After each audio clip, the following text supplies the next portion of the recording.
اللہم صلی علی محمد وآل محمد۔ تاریخ حجاز کے عنوان سے ہم نے یہ 3 مجالس جاری رکھی کہ اور پھر کوشش کی کہ تاریخ اسلام سے اس کو وابستہ کیا جائے، متصل کیا جائے، اور خصوصاً تاریخ مدینہ سے۔ تاریخ حجاز میں یمن کا ایک بہت گہرا تعلق رہا ہے، اور اکثر یہ سوچا جاتا ہے کہ جو بھی حجاز مقدس میں تبدیلیاں آتی ہیں، سیاسی، اجتماعی، اقتصادی، وہ سب یمن سے آتی ہیں۔ آپ سمجھ سکتے ہیں کہ کیوں آل سعود یمن پہ حملہ آور ہیں، اور دوسری جنگ عظیم کے بعد سے لے کے اب تک وہ کہتے ہیں کہ اتنے کسی ملک کے حالات خراب نہیں ہوئے بچوں کے حوالے سے جتنے یمن میں حالات خراب ہیں۔ لیکن پھر بھی آل سعود جنگ بند کرنے کے لیے تیار نہیں، کیونکہ وہ جانتے ہیں کہ یمن میں سیاسی تبدیلی کا معاملہ حجاز میں سیاسی تبدیلی کے نتیجے تک پہنچتا ہے۔ تاریخ میں جو بادشاہ گزرے ہیں، جیسے ایران کے بادشاہوں کو کسریٰ کہا جاتا تھا، اور قیصر، کائزر، جیسے روم کے بادشاہوں کو کہا گیا قیصر، نام ان کے سب کے الگ الگ تھے۔ جیسے فرعون ایک آدمی کا نام نہیں تھا، بڑی ٹائٹل ہے یا ایک لقب ہے جو ان بادشاہوں کو دیا جاتا تھا جو مصر پہ حکومت کرتے تھے۔ توجہ ہے میرے ساتھ؟ اور اسی کی جمع ہے فراعنہ، فرعون کی۔ تو جو وہاں پہ فرعون حکومت کرتے تھے، ایک کے بعد ایک آتے رہتے تھے وہ حکومت، تو ان میں سے آخری کا نام رمیز تھا بہرحال، جس نے جناب موسیٰ کو چاہ کے مار دے۔ اور اسی طرح سے یمن کے جو بادشاہی نظام تھا اس کو وہ لوگ تبع کہا کرتے تھے، اور تبع کا ذکر قرآن کریم میں بھی آیا، اہم خیر ام قوم تبعین، کیا یہ لوگ بہتر ہیں یا وہ قوم تبع بہتر تھی؟ تے، بے اور عین، تبع، تبان بھی کہا گیا ہے، تبع قرآن کریم میں آیا اور تاریخ میں۔ میں بھی دوبارہ دیکھ رہا تھا آج الکامل فی التاریخ اہل سنت کی، اور اس کے علاوہ البدایۃ والنہایہ ابن کثیر کی، بڑی مشہور یہ تاریخ ابن کثیر کی، جس کو تقریباً تمام مسلمان مانتے ہیں، یعنی حتیٰ وہابی بھی جس تاریخ کو مانتے ہیں وہ البدایۃ والنہایہ، 14 جلدوں پہ تاریخ ہے۔ یہ تاریخ طبری بھی ہے، لیکن البدایۃ والنہایہ کیونکہ وہ خود مسلکاً دیوبندی یا وہابی، کیونکہ زمانے دیوبندی تو بھی 150 سال پہلے ٹائٹل چلا ہے، لیکن وہ اسی مسلک کے تھے، تو اس لیے اس تاریخ کو بڑی اہمیت حاصل ہے۔ تو میں دوبارہ دیکھ رہا تھا ان کا، اب ہمارے علماء نے لکھا پھر المناقب میں ابن شہراشوب نے 900 سال پہلے، جو اس سے بھی پہلے کی تاریخ ہے، جو ہمارے مناقب کی ہے، اور اس میں تاریخ بھی ہے۔ توجہ ہے میرے ساتھ؟ تاریخ کے عنوان سے پیش کر رہا ہوں۔ تو تبع حمیری، حمیری ایک قبیلہ ہے، آج بہرحال شیعہ اس میں بہت زیادہ ہیں، سادات بھی ہیں۔ تو حمیری قبیلہ، اور یہ ایک پیغمبر اسلام سے 700 سال پہلے، یعنی جناب عیسیٰ سے بھی پہلے، جناب ختم مرتبہ سے تقریباً 540 سال پہلے جناب عیسیٰ کا دور ہے، تو اس سے بھی پہلے تبع جو ہے وہ دنیا کو فتح کرنے چلا۔ دنیا کو فتح کرنے کے لیے بڑے بڑے نام چلے ہیں، اسکندر اعظم کا نام بہت مشہور ہے، الیگزینڈر دی گریٹ کے نام سے، اور بہت سے لوگ، جیسے خود بڑا مشہور و معروف جو پچھلے ایک دور کا رہا ہے، بہت بڑا ظالم جو دنیا فتح کرنے کے لیے چلا تھا۔ بارہ ہٹلر بھی کہتے تھے کہ دنیا فتح کرنا چاہتا تھا، لیکن چنگیز خان جس نے کافی دنیا کا جو بھی تھا، پوری دنیا تو کوئی فتح نہیں کر سکا، لیکن دنیا فتح کرنے کے لیے بہت سے لوگ چلے کہ ہم دنیا فتح کریں۔ توجہ ہے؟ تو تاریخ کے عنوان سے جاری رکھے ہوئے تو اس لیے پیش کر رہا ہوں۔ تو اسعد، ایک ہے اسد، الف سین دال، اسد ہوتا ہے یہ یعنی شیر۔ ایک ہے اسعد، الف سین عین دال، اسعد، سعد سے اسعد یعنی بہت خوش قسمت، سعد کہتے ہیں خوش قسمت کو، اسعد یعنی سب سے زیادہ خوش قسمت۔ اسعد ابو کرب کے نام سے ایک تبع بادشاہ گزرا ہے، رسول اسلام سے 700 سال پہلے یمن کا بادشاہ تھا، جو ایک بہت بڑا مجہز لشکر لے کے چلا دنیا فتح کرنے کے لیے۔ سننا چاہیں گے؟ یہ تقریباً بہت بڑا لشکر لے کے چلا، اور اس میں کہہ لیں کہ کئی ہزار علماء تھے، یہ اپنے ساتھ علماء لے کے چلا، بڑے بڑے قابل علماء لے کے چلا۔ خود اس کے متعلق البدایۃ والنہایہ ابن کثیر نے لکھا کہ مشرک تھے، یعنی ابتدائی طور پہ، اور بت پرست جو تبع تھا۔ اور خود ابرہہ جو تھا وہ بھی طبہ تھا، یعنی یمن کا بادشاہ تھا، اور وہ بھی لیکن وہ ابرہہ کے نام سے مشہور ہے، جو مشرک یعنی کہہ لیں کہ وہ خانہ کعبہ کو ڈھانا چاہتا تھا۔ یہ بھی بہرحال چلا، اب 80,000 کا یا 4 لاکھ کا، جو بھی، مجھے اس سے بحث نہیں ہے۔ تاریخ میں نے متعدد اختلاف دیکھا ہے۔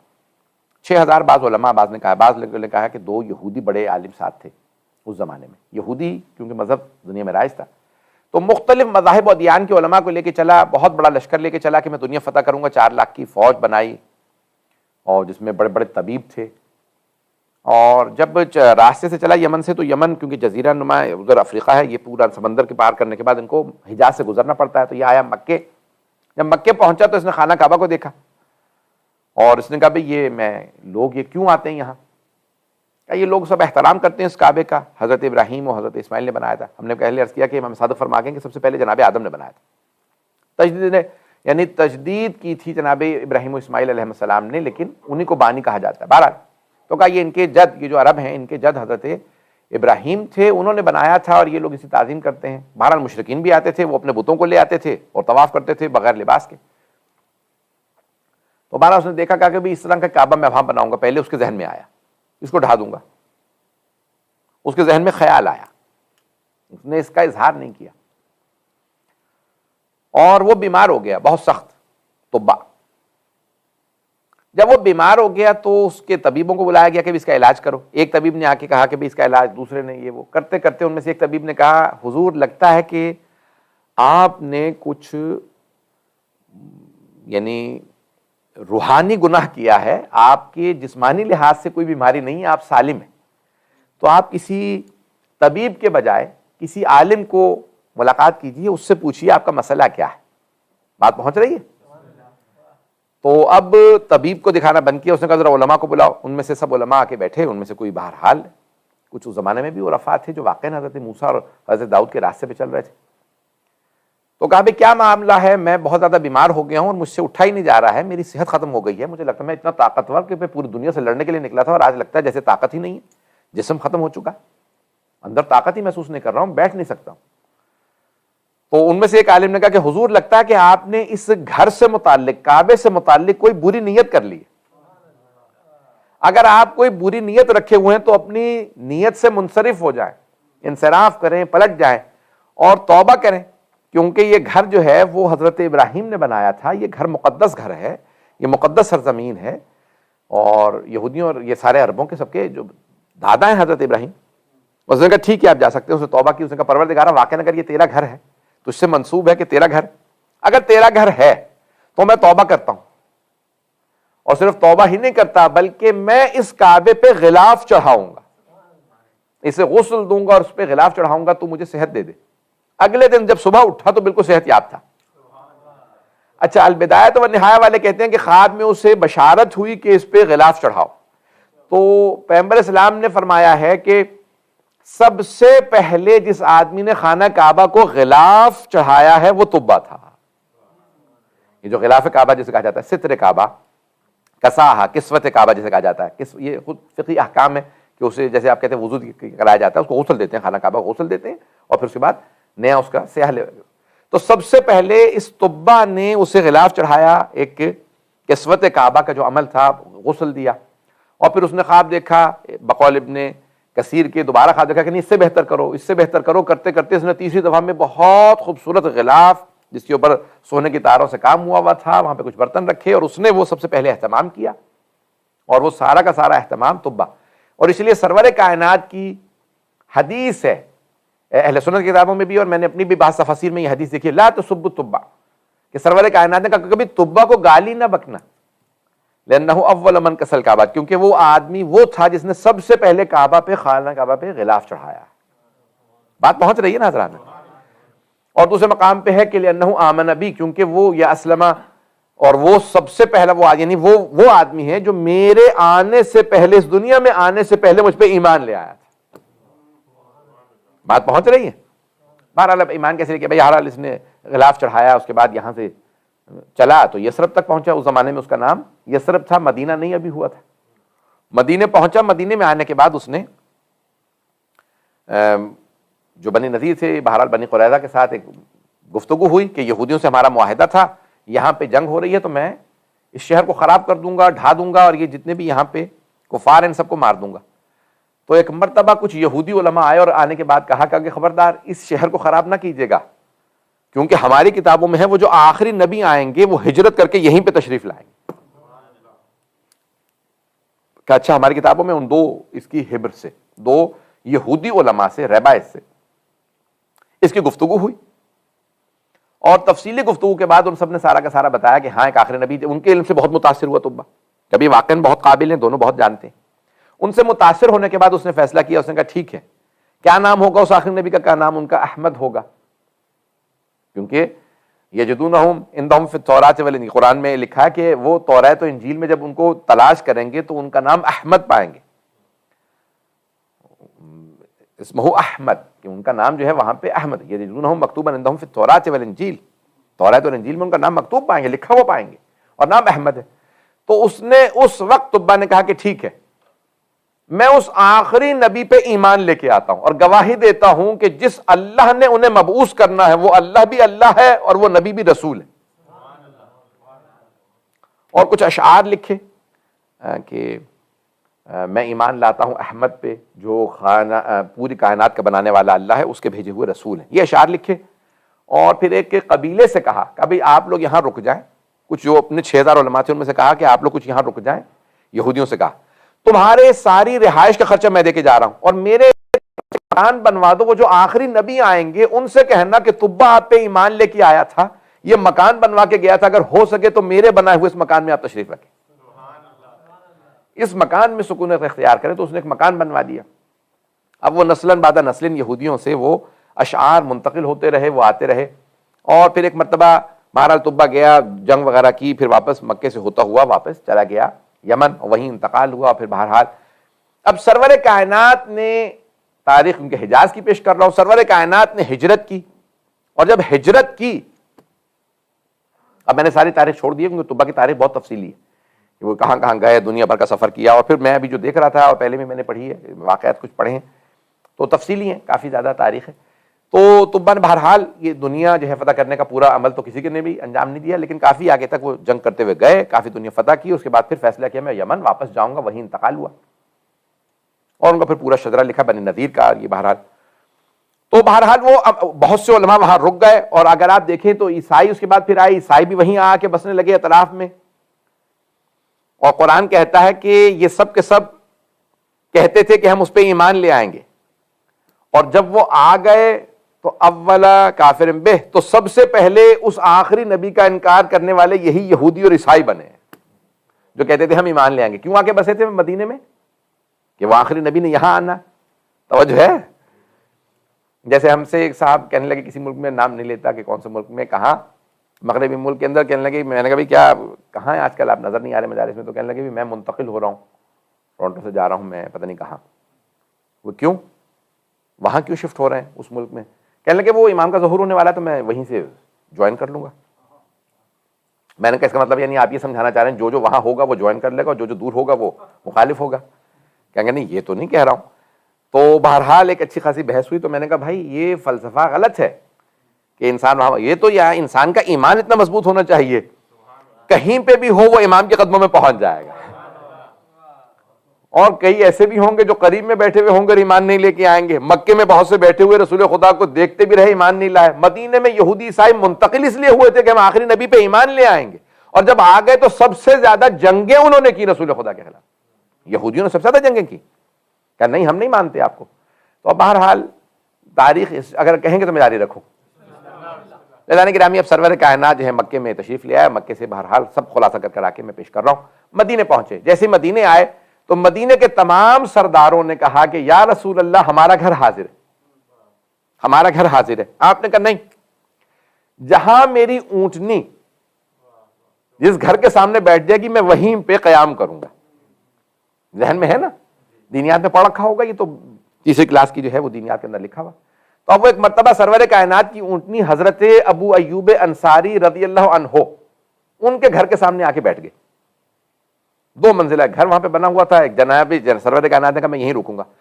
کہا بھئی یا رسول اللہ اتنے امیر، بڑے بڑے رؤساء کے، بڑے بڑے جو یہاں پہ سردار ہیں ان کے گھر حاضر تھے، اچھے اچھے گھر حاضر تھے. یہ چھوٹا سا ایک گھر ہے اور بہت قدیمی ہے، کئی سو سال پہلے کوئی بنا گیا تھا، آپ یہاں رکیں گے؟ کہا ہاں یہیں رکوں گا. تو فوراً حضرت ابو ایوب انصاری آئے اور آنے کے بعد کہا یا رسول اللہ، ہمارے اجداد ہمیں خط دے گئے ہیں کہ کوئی آدمی تھا طبہ نامی بادشاہ، وہ ایک خط دے گیا تھا یہ مکان بنوانے کے بعد کہ ایک آخری نبی آئیں گے، جب وہ مدینے آئیں تو کہنا کہ میں ان پہ ایمان لا چکا تھا اور یہ مکان ان کے لیے بنوا کے چھوڑے جا رہا ہوں. اگر وہ مدینے تشریف لائیں، جب وہ مدینے تشریف لائیں تو ان سے کہیے گا اس مکان میں قیام پذیر ہوں، اور یہ ان کے لیے ہماری طرف سے کہا کہ کچھ اشعار ہیں. صلوات پر محمد و آل محمد. اللہم صلی علی محمد و آل. اور فرمایا سے جانے کی رام کہا وہ آپ پہ ایمان لائے تھے، کچھ اشعار دے گئے تھے، رسول خدا نے اشعار پڑھے اور کہا کہ ہاں میں گواہی دیتا ہوں طبہ مجھ پہ ایمان لے کے آیا تھا. یہ علامہ طباطبائی نے بھی اس طرح کے جملے وہاں پہ درج فرمائے ہیں تفسیر میں، جب قوم طبہ کا ذکر آیا. تو ایک مرتبہ جو ہے یہاں پہ حضرت ابو ایوب انصاری گھر پہ رکے. وہ جناب سرور کائنات وہاں اس لیے رکے کیونکہ طبہ نامی اسعد ابو کرب حمیری وہاں رسالت مآب کے لیے گھر بنا گئے تھے. اگر کوئی 700 سال پہلے بھی ایمان لے آئے تو رسول خدا اس کی شفاعت کی ضمانت دیتے ہیں، کیونکہ ان اشعار کی اختتام پہ خط تھا جس میں یہ لکھا تھا یا رسول اللہ، اگر میں زندہ رہا تو وعدہ کر کے جاتا ہوں جہاں پہ آپ قیام کریں گے میں آپ کے دفاع کے لیے پہنچ جاؤں گا، لیکن اگر میں نہ رہا تو میں آپ سے صرف اتنی درخواست کرتا ہوں کہ میرے مرنے کے بعد میری شفاعت کر دیجیے گا. تو رسول خدا نے کہا کہ ہاں میں اس طبہ کی شفاعت کروں گا. المناقب میں لکھا ہے سرور کائنات نے فرمایا کہ میں شفاعت کروں گا.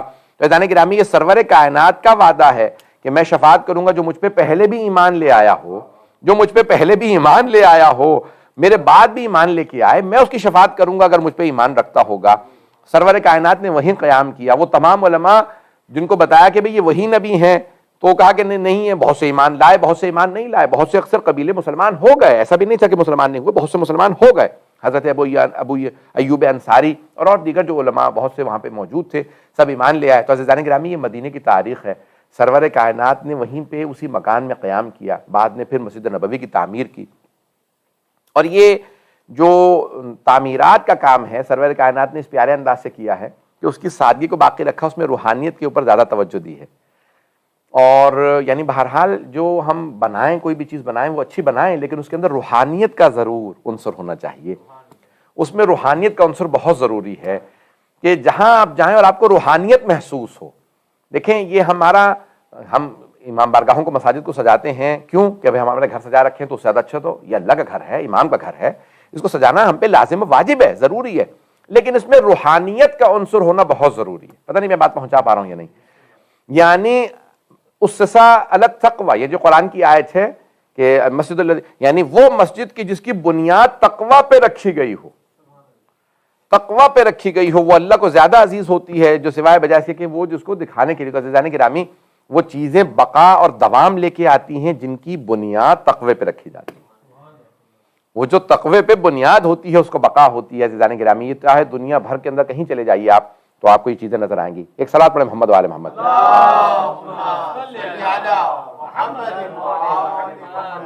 وعجل فرجہ. بس میں دو پہلوؤں کو پیش کروں گا جناب سیدہ کی زندگی سے اور پھر انشاءاللہ کہ سرور کائنات جب تشریف لے آئے ہیں مدینے، جب آ رہے تھے تو اس وقت جناب امیر المؤمنین سے فرما کے آئے کہ یا علی دو کام آپ کی ذمہ داری پہ چھوڑ کے جا رہا ہوں.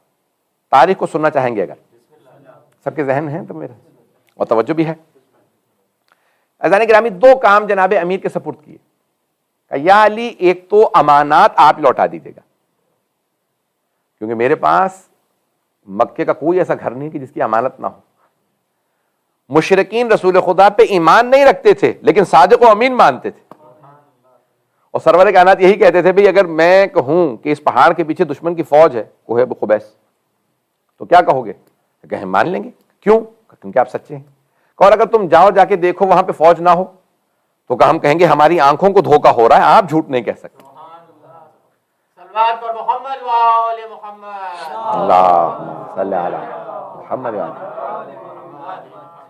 یہ جناب رسالت میں آپ کا پہلا خطبہ ہے کہ کوہ ابو قبیس پہ آپ نے فرمایا کہ اگر میں یہ کہوں تو کہا ہاں مان لیں گے.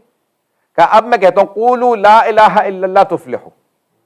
کہو کوئی معبود نہیں سوائے اللہ کے اور تم فلاح پا جاؤ گے، اور وہیں پہ سب مخالف ہو گئے۔ بھائی آپ کیا ہیں؟ اگر ایک ہی اللہ ہے تو آپ کیا ہیں کہ میں اللہ کا رسول ہوں؟ تو ایک بات اور واضح یہاں پہ کرتا چلوں اس سے پہلے کہ میں دونوں باتوں کو پیش کروں کہ جو جناب امیر کو ذمہ داریاں سونپی تھی، کہ عزیزان گرامی جب تک عہدہ نہیں آتا، علماء نے بڑی تجزیہ تحلیل کیا یہاں پہ کہ جب تک عہدہ نہیں آتا تو ایک آدمی کو سب مانتے رہتے ہیں، لیکن جہاں عہدے اور منصب کی بات آئے وہ اختلافی بن جاتا ہے۔ جب تک جناب رسالت میں آپ نے یہ نہیں کہا کہ میں اللہ کا رسول ہوں، سب صادق و امین کہتے رہے، لیکن جیسے ہی آپ نے فرمایا کہ آج میں اللہ کا بھیجا ہوا رسول ہوں، تو اب انہوں نے کہا کہ یہ معاذ اللہ جھوٹے ہیں، یہ جادوگر ہیں، یہ شاعر ہیں، یہ مجنون ہیں، سارے الزامات ان پہ لگائے گئے۔ عزیزان گرامی جب تک عہدہ یا منصب نہیں تھا، جناب امیر المؤمنین سارے صحابہ کے مشکل کشا تھے۔ پتہ نہیں بات پہنچا پایا ہوں یا نہیں؟ بھائی اگر تکذیب کر دیجئے اسی وقت، اگر کہہ دیجئے کہ ایسا نہیں تھا، بھائی سارے صحابہ کے مشکل کشا تھے۔ ہر صحابی جناب امیر ہی سے مالی مدد مانگتا تو علی سے، جنگ میں مدد مانگتا تو علی سے، مکان بنانے میں مدد مانگتا تو علی سے، زندگی کے ذاتی مسائل میں مدد مانگتا تو علی سے۔ جو ہر کام میں مشکل کشائی کرے اسی کو تو مشکل کشا کہتے ہیں۔ تو بھئی سارے صحابہ کے مشکل کشا تھے جب تک غدیر نہیں ہو گئی۔ پتہ نہیں بات پہنچی یا نہیں پہنچی؟ بس جیسے پیغمبر نے ہاتھ جناب امیر کا اپنے ہاتھ میں لے کہا من کنت مولا فہذا علی مولا، اب سارے صحابہ کہنے لگے بھئی نہیں یہ ہمیں قبول نہیں ہے، اب تک تو سب کے مشکل کشا ہیں، آج سے اختلافی ہو گئے۔ پتہ نہیں لوگ ہیں یا نہیں؟ عزیزان گرامی عہدہ آتے ہی بہت سے افراد اختلافی ہو جاتے ہیں۔ اب سمجھ میں آیا اللہ نے جناب سیدہ کو کیوں یا نہ نبی بنایا نہ امام؟ اللہ چاہتا یہ تھا کہ ساری امت مسلمہ میں اتحاد کا مرکز بنے تو فاطمہ بنے، کہ جو مرکز بنے تمام کے تمام لوگوں کے اتحاد کا وہ فاطمہ الزہرا ہو۔ اگر ان سے کوئی اختلاف کرے، فاطمہ الزہرا سے اختلاف کرے تو وہ دین سے خارج ہوگا، سیدہ نہیں۔ پتہ نہیں بات پہنچی ہے نہیں؟ اللہم صلی علی محمد وعلی بات پہنچ رہی ہے نا عزیزان گرامی؟ تو اب سرور کائنات تشریف لے جا رہے ہیں، مدینے ہجرت کر رہے ہیں، تو آپ نے سارے صحابہ سے کہہ دیا اپنے اپنے گھروں پہ رک جاؤ، آج رات کوئی اپنے گھر سے باہر نہ نکلے۔ سب کے ذہنوں میں ہے مجھے تفسیر ہجرت کو نہیں پڑھنا، مجھے کچھ اور بیان کرنا جناب سیدہ کے لیے، اگر مجھے مجمع کی توجہ چاہیے۔ تو اب آپ نے فرمایا کہ بھی آج رات کوئی گھر سے باہر نہ نکلے، تو جناب امیر فوراً اپنے گھر چلے گئے۔ کیوں؟ کہ جناب سرور کائنات کا حکم تھا۔ پتہ نہیں بات پہنچا پا رہا ہوں یا نہیں؟ کیا فوراً گھر چلے گئے؟ سرور کائنات کا حکم ہے اپنے اپنے گھروں پہ رہو، کوئی گھر سے آج باہر نہ نکلے۔ اتنے میں سرور کائنات نے اپنے غلام کو بلایا، کہا جاؤ جا کے میرے بھائی علی کو بلا لا۔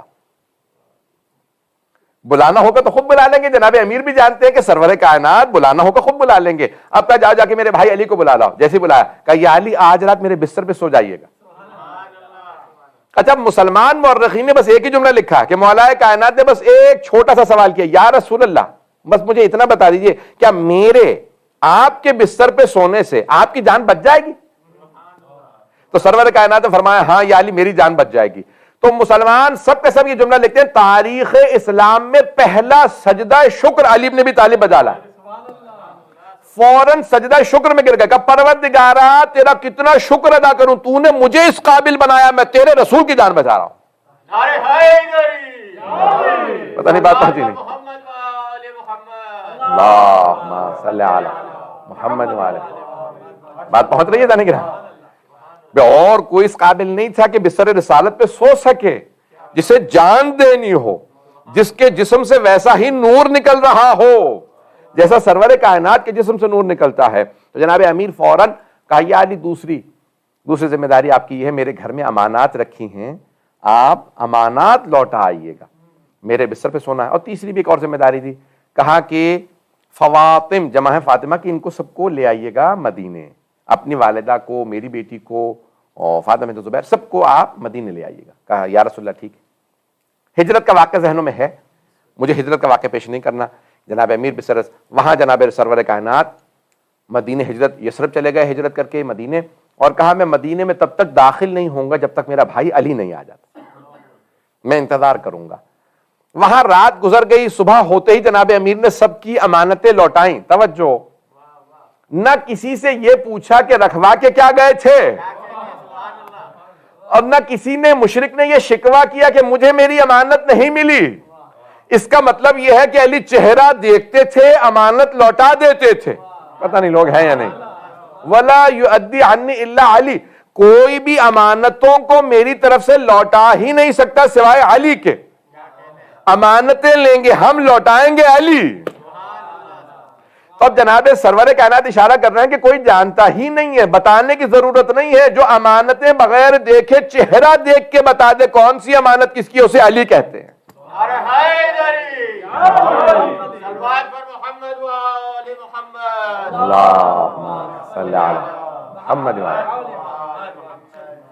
تو عزیزان گرامی، جناب امیر المؤمنین ایک مرتبہ ساری امانتیں لوٹا کے آئے، اور آنے کے بعد فواطم سے، اپنی والدہ سے کہا، سب سے بیویوں سے کہا کہ بھئی میں نے حبیب خدا سے وعدہ کیا تھا کہ سب کو مدینے پہنچاؤں گا، چلیے میرے ساتھ۔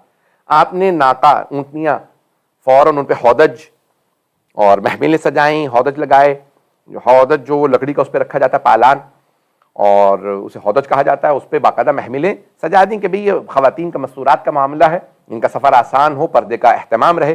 سب کے لیے محملیں سجائیں، کہا کہ بھئی آپ سب لوگ سوار ہو جائیں اور قافلہ میرے ساتھ چلے گا۔ اب سارے مشرکین جمع ہوئے، کہہ رہے محمد تو چلے گئے مدینے، یثرب چلے گئے، توجہ، کہ محمد صلی اللہ علیہ وسلم تو چلے گئے لیکن ان کی بیٹی مکے میں رہ گئی ہیں، کیوں نہ ہم سب مل کے ان کی بیٹی کو اسیر بنا لیں؟ اگر انہیں اسیر بنا لیں گے تو محمد کو واپس مکے آنا پڑے گا اور اس طرح سے وہ ہمارے قبضے میں آ جائیں گے۔ سب نے کہا یہ بہت اچھی بات ہے، ہاں چلو چل کے محمد کی بیٹی کو ہم سب کے سب اسیر بنا لیتے ہیں۔ آغا پناہیان اس مقام پہ کہتے ہیں کہ جیسے ہی سب کے سب آئے تو رسول خدا نے جناب امیر اکیلے سے کہا تھا آپ کے حوالے کر کے جا رہا ہوں یہ ساری امانتیں۔ پتہ نہیں لوگ ہیں یا نہیں۔ کچھ امانتیں لوٹانے کی تھیں، کچھ امانتیں پہنچانے کی تھیں۔ تب ایک مرتبہ جناب امیر المؤمنین نے جیسے ہی آتا دیکھا، اب تک کسی نے تلوار نہیں دیکھی تھی علی کے ہاتھوں میں، جیسے ہی سارے مکے کے مشرکین جناب سیدہ کو اسیر بنانے کے لیے آئے، جناب امیر نے اس طرح سے للکارا، تلوار ہاتھ میں کھینچی کہ للکارتے ہوئے جیسے ہی میدان میں اترے مارنے کے لیے تو سب کے سب کہنے لگے بھاگو، اس کی آنکھیں عجیب ہیں، یہ شیر کی طرح دیکھ رہا ہے۔ یہ بہت بڑی بڑی آنکھیں تھیں جناب امیر کی، سرخ ہو گئی ہیں، کہ بھاگو۔ ایک مرتبہ کسی نے نعرہ لگایا، سب کے سب بھاگنے لگے، پتہ نہیں توجہ ہے یا نہیں۔ جیسے ہی سب بھاگے جناب امیر ایک مرتبہ رکے، کیونکہ بھاگنے والوں کے پیچھے بھاگتے نہیں تھے، پتہ نہیں لوگ ہے یا نہیں ہے، فرار کرنے والوں کے پیچھے نہیں جاتے تھے مولا، سب کو بھاگنے دیا۔ جب سب بھاگ گئے تو ایک مرتبہ کھڑے ہوئے، اور کھڑے ہونے کے بعد جناب فاطمہ کی محمل کی طرف اشارہ کر کے کچھ پہنچے ہیں، جناب سیدہ سے مخاطب ہوئے، اور بی بی سے مخاطب ہونے کے بعد خطاب کر کے ایک جملہ کہا کہیں آپ کو خوف تو طاری نہیں ہو گیا تھا، اتنا بڑا مجمع آ گیا ہے؟ بھئی یہ جناب امیر جناب سیدہ سے تعارف کروا رہے ہیں اپنا، تو کہیں خوف طاری تو نہیں تھا، اتنا مجمع آ گیا اسیر بنانے کے لیے؟ تو جناب فاطمہ نے ایک جملہ فرمایا، کہا اسے کیا خوف ہو سکتا ہے جس کے لیے علی ابن ابی طالب حفاظت میں ہو۔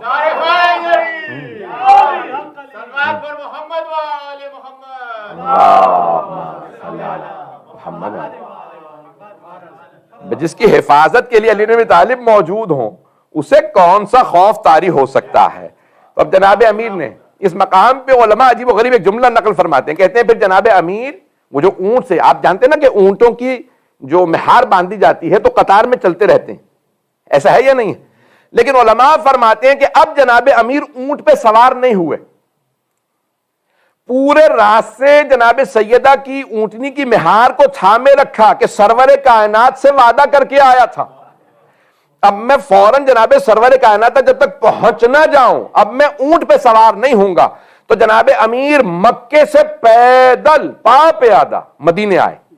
جیسے ہی مدینے پہنچے تو آپ کے ہاتھ میں مہار تھی، جیسے ہی مدینے پہنچے سرور کائنات استقبال کے لیے سامنے سے آ گئے۔ تو روایت کے الفاظ ہیں جناب سرور کائنات جیسے ہی آئے تو جناب امیر کو فوراً گلے لگایا، چومنے لگے، پیار کرنے لگے، اور آپ کے آنسو بہنے لگے کہ بھئی آپ کی جان خطرے میں تھی، میں یہاں آ گیا تھا، میری بیٹی، میری چچی یعنی آپ کی والدہ، دوسری بیویاں سب آپ کے حوالے کرایا تھا۔ تو جناب امیر نے ایک مرتبہ جناب سرور کائنات کو روکا نہیں کہ پیار کر رہے ہیں، جب مکمل پیغمبر اسلام نے چوما، پیار کیا، گلے لگایا تو اس کے بعد ایک مرتبہ فوراً ایک جملہ کا، مورخین کہتے ہیں جناب امیر نے جناب سیدہ کی اونٹنی کی مہار سرور کائنات کے ہاتھ میں دی اور کہا یا رسول اللہ آپ سے وعدہ کر کے آیا تھا آپ سے وعدہ کر کے رہا تھا میں مکے میں کہ آپ کی امانت آپ تک پہنچا دوں گا. یا رسول اللہ آپ کی بیٹی آپ کی امانت, میں نے آپ کی امانت آپ تک پہنچا دی. میرا آپ سے وعدہ ہے, میں نے سیدہ پہ خراش بھی نہیں آنے دی ہے, کوئی ظلم نہیں ہونے دیا, کسی کا ہاتھ نہیں اٹھنے دیا. میرا آپ سے وعدہ تھا, میں نے سیدہ کو آپ تک پہنچا دیا ہے. یا رسول اللہ سیدہ پہ آنچ بھی نہیں آئی ہے, میں نے سیدہ کو آپ تک پہنچا دیا ہے. بس یہ جناب امیر نے جملہ کہا, سرور کائنات کے آنسو جاری ہو گئے, بہت روئے, اپنی بیٹی کو بہت پیار کیا. کہا اب میں مدینہ سکون سے جاؤں گا, آپ نے ماحول بنا دیا, پیش کروں جملے. آج جناب امیر نے ایک مرتبہ کہا یا رسول اللہ آپ کی امانت لوٹا رہا ہوں, آپ کی امانت کو ویسا لوٹا رہا ہوں, سیدہ پہ کوئی آنچ بھی نہیں آئی ہے. لیکن جب جناب امیر قبر مطہر پہ آئے, جناب سیدہ کا جسد مطہر اٹھایا تو رو کے کہنے لگے. اب دوبارہ وہی جملہ دہرایا کہ یا رسول اللہ آپ کی امانت لوٹا رہا ہوں. لیکن اب یہ نہیں کہا کہ امانت کو آنچ نہیں آئی, پھر رو کے کہا یا رسول اللہ باقی حالات فاطمہ خود آپ کو بتا دیں گی.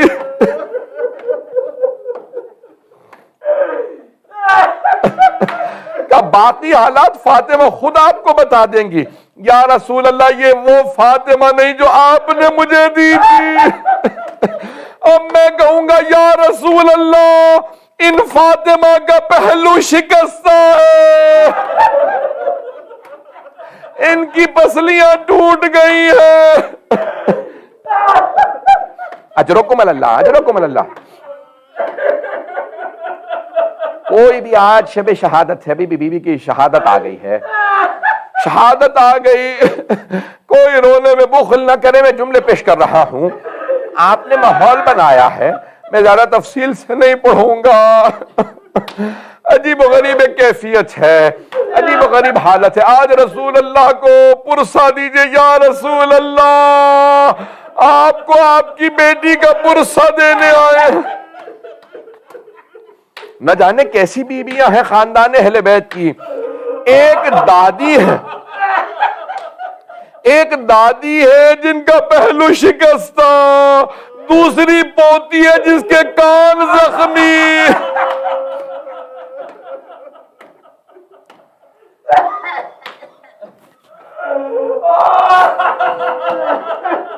اجرکم اللہ, اجرکم اللہ. بس بھئی آج سن لیجئے چند جملے مصائب کے. جناب سیدہ جب ایک مرتبہ لوگ گھر پہ آئے نا, تو میں تھوڑا سا نقشہ کھینچوں گا, بہت معذرت کے ساتھ تھوڑا سا نقشہ بیان کروں گا آپ کی خدمت میں. جناب سیدہ چکی پیس رہی تھی صحن میں. مولا حسن مجتبیٰ فرماتے میری ماں نے اچانک دیکھا دروازے پہ دستک ہوئی. پہلی مرتبہ جب لوگ آئے تھے تو جناب امیر نے جا کے کہہ دیا تھا واپس چلے جاؤ, اب بیعت کا مطالبہ نہ کرنا, میں بیعت کے لیے نہیں آؤں گا. اب جناب امیر نے کہا میں قرآن جمع کر رہا ہوں, یہ شان نزول لکھ رہا ہوں, اس سے مجھے بحث نہیں. مولا حجرے میں موجود ہے, سامنے قرآن کریم ہے. اتنے میں اچانک چند افراد دروازے پہ آئے کہ علی کو باہر نکالو, ہم علی سے بیعت لینے آئے ہیں. جناب امام حسن مجتبیٰ دیکھتے ہیں ماں فوراً ہاتھ میں برقع تھامتی ہے, بڑی تیزی سے برقع سنبھالا. بی بی دونوں ہاتھ دروازے پہ رکھے, دروازے کو روکا, کہا کہ خبردار رک جاؤ, میں تمہارے نبی کی بیٹی ہوں. ایک آدمی نے آواز دے کے کہا ان چاہے نبی کی بیٹی کیوں نہ ہو, دروازہ کھولو. جناب سیدہ نے کہا رک جاؤ, زیادہ مت دھکیلو دروازے کو. ایک آدمی نے آواز دے کے کہا ہم دروازے کو آگ لگا دیں گے. بی بی نے کہا باز آ جاؤ, میں تمہارے نبی کی بیٹی ہوں. ایک آدمی نے آگ لگا دی. جلتے ہوئے دروازے پہ دوسرے نے لات ماری, جلتا ہوا دروازہ گرا. بی بی نے ہاتھ بڑھائے, ایک مرتبہ آواز دی یا فضا الیکی, فضا میرا محسن شہید ہو گیا. اجرکم اللہ. بس بھئی 2 سے 4 منٹ کی, 5 منٹ کی زحمت, 10 منٹ کی زیادہ. اجرکم اللہ, اجرکم اللہ. ایک مرتبہ جناب امیر تشریف لائے, اور آنے کے بعد دروازہ گرانے والے کے گریبان میں ہاتھ ڈالا، زمین پہ پھینکا، سینے پہ پاؤں رکھنے کے بعد کہا اگر مجھے رسول خدا کی اجازت ہوتی میں اسی وقت تیرا قتل کر دیتا، لیکن مجھ سے رسول خدا نے وعدہ لیا تھا۔ استاد صالح فرماتے تھے، آیت اللہ صاحب کہتے تھے کہ حضرت امیر نے کہا کہ اگر مجھ سے رسول خدا نے وعدہ نہ لیا ہوتا، تلوار نہ اٹھانا یا علی میرے بات نہیں تو سب پلٹ جائیں گے، میں ابھی تیرا قتل کر دیتا۔ بس ایک مرتبہ جناب امیر علیہ السلام نے جیسے ہی جملہ کہا تو ایک ملعون نے بس یہ جملہ کہا، آگے سے کہا علی تلوار نہیں اٹھائیں گے، علی کے گلے میں رسی ڈال لو۔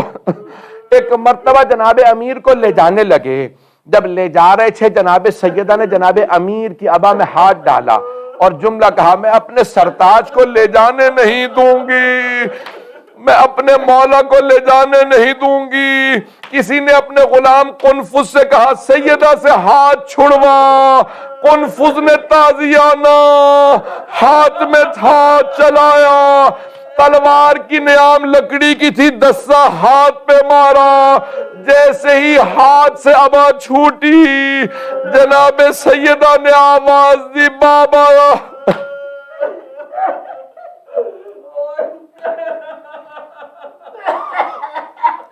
اجرکم اللہ، میں نے تمام کر دیا۔ بس بھی ایک مرتبہ کچھ افراد جناب امیر کو لے گئے، جناب سیدہ نے آواز دی فضا ام ایمن میرے بابا کی ابا لا دو، میرے بابا کا ماما لا دو، میرے بابا کا عصا لا دو، میں اپنے بابا کے قبر مطہر پہ جاؤں گی۔ بی بی نے ہاتھ میں عصا لیا، ردا کو سر پہ رکھا، امامہ کھولا۔ ایک مرتبہ آئی حرم میں رسول خدا کے روضہ رسول پہ آنے کے بعد کہا بابا میرا حق چھن گیا، میں نے آپ سے شکوہ نہیں کیا، بابا علی کا حق چھنا، میں نے شکوہ نہیں کیا، بابا حسنین علی کے ہوتے ہوئے گھر میں یتیموں کی طرح کھانا کھاتے ہیں لیکن میں نے شکوہ نہیں کیا، لیکن بابا آج میں شکوہ کرنے آئی ہوں، بابا آج میری آنکھوں کے سامنے میرے سرتاج کو لے گئے۔ حضرکم اللہ۔ بس ایک مرتبہ جناب امیر نے دیکھا، نہ جانے کیا دیکھا، ایک مرتبہ کا سلمان فوراً روضہ رسول پہ جاؤ اور سیدہ سے کہو بد دعا نہ کریں، بد دعا نہ کریں۔ کہا مولا کیسے معلوم سیدہ بد دعا کرنے والی ہیں؟ کہ سلمان مسجد نبوی کی دیواریں اٹھتی نہیں دیکھ رہے؟ جناب سلمان تشریف لائے، ایک مرتبہ آنے کے بعد کہا بی بی مولا فرماتے ہیں کہ میرے حق کا واسطہ بد دعا نہ کیجئے گا۔ بی بی نے فرمایا بابا علی کی خاطر بد دعا کرنے آئی تھی، علی کی خاطر بغیر بد دعا کیے واپس جا رہی ہوں۔ اجرکم اللہ۔ بس بھئی 3 ہستیوں نے ناقہ صالح کا حوالہ دیا۔ میں سارے مسائب نہیں پڑھ پاؤں گا، میں تو سوچ کے آیا تھا بہت لمبے مسائب پڑھوں گا، نہیں پڑھ رہا، بس میں مختصر کر رہا ہوں۔ 3 لوگوں نے ناقہ صالح کا حوالہ دیا، حضرت صالح کی اونٹنی کا حوالہ دیا۔ پہلی جناب فاطمہ الزہرا بی بی نے کہا مسلمانوں حضرت صالح کی جو اونٹنی کو مارا تھا نا، تو اس اونٹنی کے بچے نے فصیل نے پہاڑ پہ جا کے بد دعا کر دی تھی، اللہ نے اس امت پہ عذاب نازل کر دیا تھا، کیا تمہارے نزدیک میرا مقام اس اونٹنی کے بچے سے بھی کمتر ہے؟ کیوں میری بد دعا سے نہیں ڈرتے؟ دوسری جناب سکینہ ہیں جنہوں نے یہی حوالہ دیا، اور تیسرے امام محمد تقی علیہ السلام ہے۔ بس بھی میں نے تمام کیا۔ تاریخ میں چند ہستیاں ہیں جو غسل چھوڑ کے رونے لگے، غسل دیتے دیتے رونے لگے۔ پہلے مولا کائنات، ایک مرتبہ کا سیدہ ہاتھ ہٹائیے، آپ جانتی ہیں پورے بدن پہ پانی ڈالنا واجب ہے، ہاتھ کا ہٹنا تھا۔ مولا بلند آواز سے رونے لگے یا زہرا یا زہرا۔ جناب فضہ نے سوال کیا مولا کبھی شیر بھی اتنی بلند آواز سے روتے ہیں؟ کہا فضہ فاطمہ نے مجھ سے چھپایا، فاطمہ کی پسلیاں ٹوٹ گئی تھیں۔ اجرکم اللہ۔ جانتے ہیں دوسری 2 ہستیاں کون ہیں جو غسل چھوڑ کے رونے لگے؟ ایک جناب زینب کبریٰ کا سید سجاد میں سکینہ کا کرتا اتار دوں یا رہنے دوں؟ مولا نے کہا پھپھی اماں کرتا رہنا دیجئے، میری بہن کے جسم پہ بہت زخم ہے۔ تیسرے مولا امام باقر جب چوتھے امام کو پشت پہ پانی ڈالنے لگے تو غسل روک کے رونے لگے، ہائے میرے بابا، آج تک پشت پہ نشان باقی تھے۔ الا لعنت اللہ علی القوم الظالمین۔